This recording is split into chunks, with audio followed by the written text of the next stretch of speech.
Hello and welcome to this week's edition of The Real Politic. Just 3 days ago, the United States ended a 9-year ban on Narendra Modi, giving signals, as many perceive, of a growing feeling that Narendra Modi was closer to the finishing line in the run-up to the 2014 elections than any other political leader in the country at this moment. Does this mean the secular versus communal debate is dead?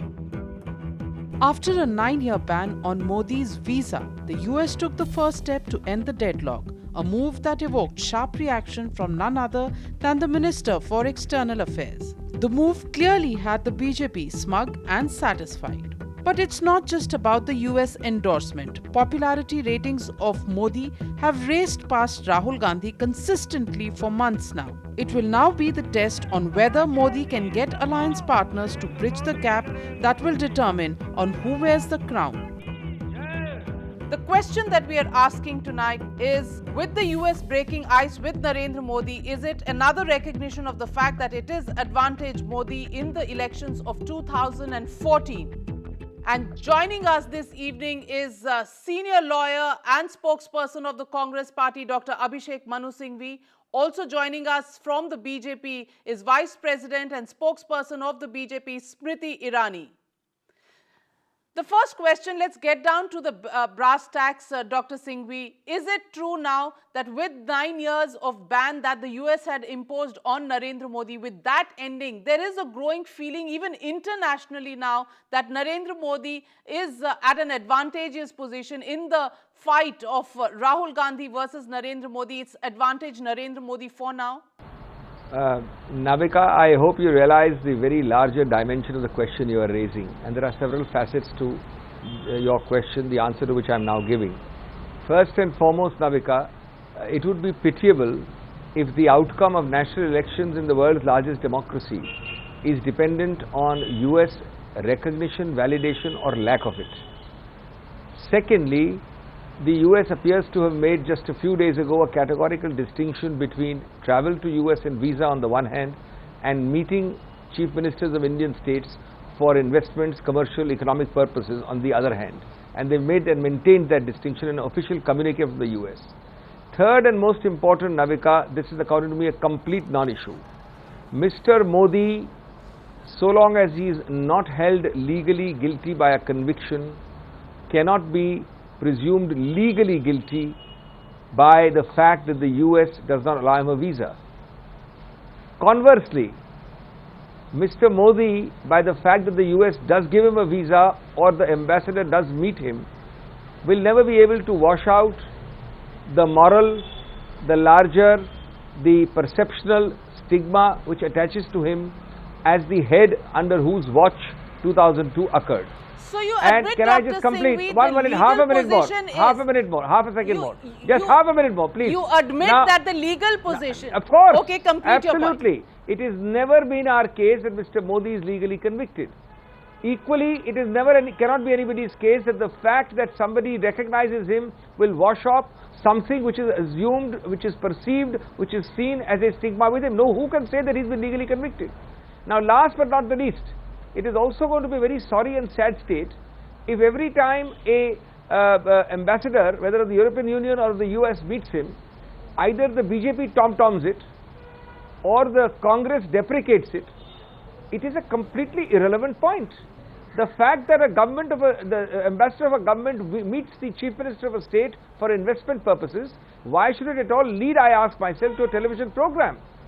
I do not want to fall in the trap of it becoming the single most or the second most or the third most important event in the political history of India and validating the electoral success of somebody, or for that matter, invalidating his potential electoral success.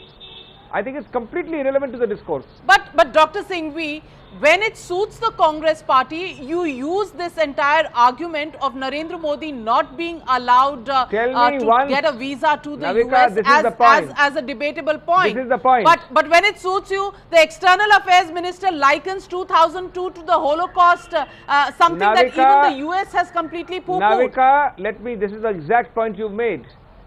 Show me a single statement of mine, or for that matter of any Congress spokesperson ever, rewind and show me, who has said that the Congress supports this non-grant of visa, or that the Congress believes that the non-grant of visa is a reflection on the legitimacy of Mr. Modi. Every time it has happened, I remember, is television programs are held and you ask the question, would the fact that he is not given a visa reflect on his guilt? And the answer is, we hold Godhra to be a big blot, but it's not because of a visa or no visa. It's not because our ambassador meets or not meets. Our stand remains that Godhra cannot be wiped off so easily, but it's not a debate which has to be mixed up at all with the ambassador meeting or not meeting, or a visa being granted or not granted. This is a very, very clear, unequivocal stand which I have articulated 10 times earlier, and I am doing so again. And I would like to remind you to rewind to any actual such statement. Never. It's always been television channels calling us to programs and putting this kind of an equation.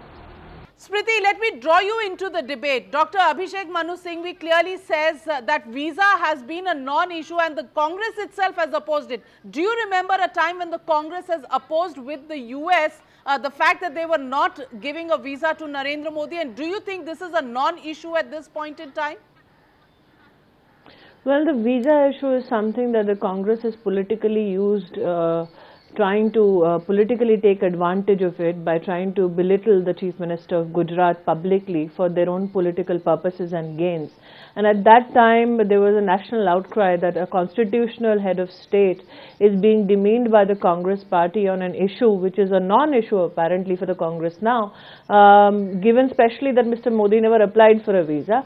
But today, when I hear Dr. Singhvi say that it's a non-issue, I can quite understand why he thinks it's a non-issue, given the fact that the ambassador of the US has gone and met Mr. Modi personally. I think that what is equally significant is the fact that during the meeting, good governance practices were discussed at length.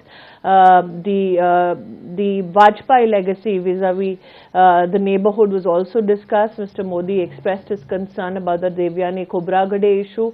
Also the fact that the 2611 but Smriti, victims... Allow me to finish my... The point really is that is this, a endorsement of the growing feeling, not only within India, that it is advantage Modi. Is that something that the BJP believes that this US visit of the ambassador really proves? I think Mahavika one has to clearly understand that Mr. Modi's growing popularity and Mr. Modi's growing attraction towards his leadership is something that the BJP views with a lot of pride, not only nationally but also internationally. But let it be said that for us, what is of prime importance is the kind of encouraging reports we are getting from voters across India. One has to say that Mr. Modi's growing leadership and popularity also takes its legitimacy from the voters of India, and he does not need a certificate from any foreign nation or foreign representatives vis-a-vis his own popularity or his own leadership strength. But yes, at the same time, we do welcome any initiative where people want to discuss good governance practices, as Dr. was the Singhvi case has a rebut for you. Yes, Dr. Singhvi. Ambassador Powell, let me finish before Mr. Singhvi rebuts. Yes, Dr. Singhvi. Yes, a very significant factual and politically neutral point why it's an irrelevant non-issue. There has been an official communique 3 days ago by the US Department saying we have no change on visa policy qua Mr. Modi, and that you therefore have to distinguish between the visit of an American envoy for economic commercial purposes, and it would be ridiculous if a program is to be pegged on the fact that a country's envoy meets a chief minister for economic, commercial, investment purposes, which is certainly in a free country, both in USA and in India, entitled, empowered and obliged to meet if he wants to. So I think this is a factual point you must remember. If it's non-partisan, sorry? The Congress, if it is non-partisan, should have even made a comment on that communique, because you yourself said that you are not against, this entire non-touchable. That's why I said I'm making a politically neutral statement, a factual statement. So when you are again and again saying the grant of US visa, that doesn't come into the equation. That doesn't come into the equation. Smriti, you wanted to come in, and then I have a question for Dr. Singhvi.